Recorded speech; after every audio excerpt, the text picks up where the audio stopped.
this position that we've been working from both again is up to you guys. I'm inside, down same position. Elbows on the inside, I'm keeping my frames here. I'm gonna push him off a little bit to get in deeper. So I'm kind of scissoring my legs a little bit to get him to go in that direction. Just to open up some space here. Oops. Now shooting underneath, shooting for his hamstring. Go around the back. And now I'm taking my legs from one side to the other. And I'm staying in sight onto his hip. Remember that? Remember in this position here. Okay? So for this waiter sweep, the last two sweeps we did, we stayed around the ankle, around the hip. There's different ways of holding it. Went frontwards and backwards as you sweep. And now for this waiter sweep, we're going to kind of be more on our back. Because I need to use my back to rock up like we're doing a rocking chair. And I got to twist my body into the direction I want to go. I want to try to face him a little bit. So we might start in this position. Rocking chair, and I'm grabbing his ankle. You see that? So I'm rocking up. And I'm changing my angle. You see that? When I grab his shin, his ankle here, I'm going to pull it up. Might start from here. And I want to make sure I get into the crux of my elbow here, on top, and I pull this up really high, like this. So now at the hip, and this at the same time. Now here's where I want to play with this. And this is where I want you guys to kind of feel where the weight distribution is right here. Right now he's really heavy on this back leg. So if I try to kick this way, he's gonna be really tight. It's really solid here. So what I gotta do is I gotta find the tipping point. And right now what the tipping point is usually towards the kneecap. So I'm pulling this up, and what I'm gonna do is take this top leg, and I'm gonna kick him up in this direction. See this body weight shift? Like this. There's an apex here where he gets to where he's gonna be able to be wobbled one way or the other. So once I find that, play around with it, play with the different angles, see what happens when you start pushing in different directions. Keep this up tight, push, find that angle, and then right from here, I'm gonna drop him in this hole that's back here. See that? And then it starts to come up.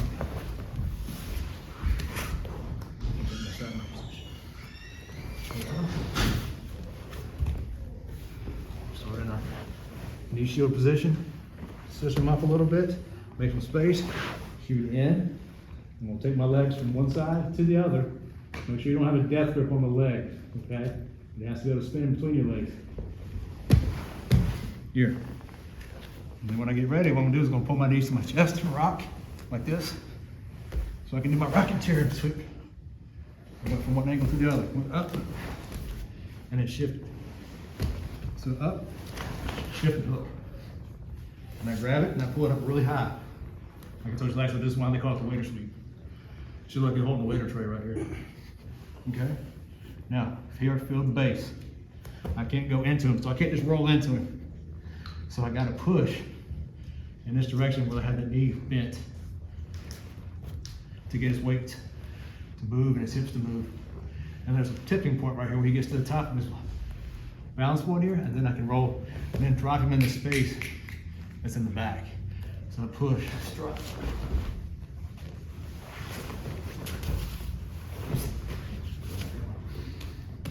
Everybody remember that one? Sure. Can you see it again? 3, 2, 1. Shoot over. Get up. Rocking chair. Catch here. Now, same principle applies in this position. So another way we can do is just when I get him tipped up, I can decide where I want to drop him. This time, first time I drop him over here. This next time, I can drop him over here. Somebody see this? So I'm going in this space now. So I can continue just to kick him over. Pull my legs to me. And now we have our leg lock option as well. So that's another option, way to drop him. So same thing. So we're going in, down, up, here. I get to this point, I can decide, well, I don't want to kick him that way. I want to actually go for an attack. So I can kick straight forward, pull my legs to me, and now I'm on my leg entanglement stuff, whatever you want to try from this position. I can defer you to the leg lock expert over there, how you want to finish that. But knee the bar on options there are too. open. Okay, so the only thing different here is we just want to keep kicking that way. Six legs will move out of the way. Legs are coming in my chest, and we start attacking. Does that make sense? Sure. 3, 2, 1.